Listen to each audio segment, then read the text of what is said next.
নমস্কার বন্ধুরা, যা গরম পড়েছে আর এই গরমে যদি থাকে এরকম ঠান্ডা ঠান্ডা আম পান্না তাহলে কিন্তু দারুণ হয়। আমি নিয়ে নিয়েছি 3টে আম, একটু হলুদ হয়ে গেছে, কাঁচা আম ছিল। আর নিয়ে নিলাম লঙ্কা আর এক টুকরো আদা। এবার এগুলো খুব ভালোভাবে সেদ্ধ করে নেব। সেদ্ধ হতে দিয়ে দিলাম। এখন আমি একটা মশলা বানাবো, তার জন্য নিয়ে নিলাম শুকনো লঙ্কা, পানমৌরি আর জিরে, আর নেব একদম 4টি ধনে। সবগুলো একসাথে আমি ভেজে নেব। একটু ভাজা ভাজা হয়ে গেলে নামিয়ে রেখে দেব। তারপর এগুলোকে আমি গুঁড়ো করে নেব। ভাজা ভাজা হয়ে এসেছে, এবার নামিয়ে এটাকে রেখে দিলাম।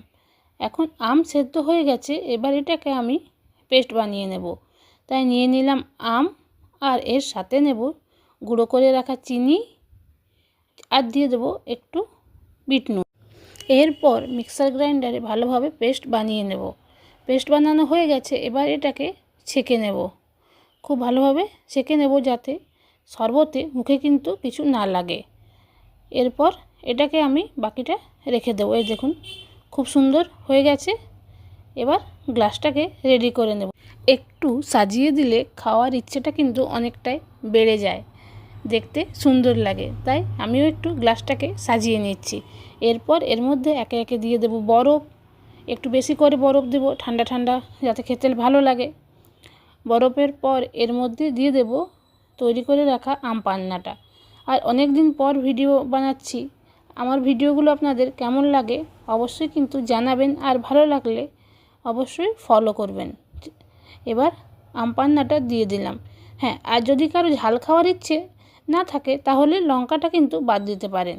আমি একটু ঝাল ঝাল বানাবো বলে কাঁচা লঙ্কাটা দিয়েছিলাম এর সাথে, দিয়ে দিয়েছি।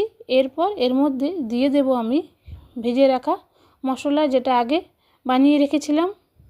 আর এরপর দিয়ে দিলাম চাট মশলা, একটু বিট নুন, আর একটু চিনি। তারপর এর মধ্যে দিয়ে দেব ঠান্ডা ঠান্ডা জল। আর সব কিছু একসাথে মিক্স করে নিলেই তৈরি হয়ে গেল কিন্তু আম পান্না। হ্যাঁ, একটু লেবুর রসও দিয়ে দিলাম উপর থেকে।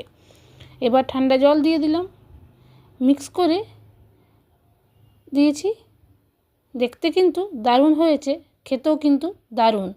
এই গরমে এরকম কিন্তু আমের শরবত বানিয়ে রাখতেই পারেন বাড়িতে, আর এটা অনেক দিন থেকেও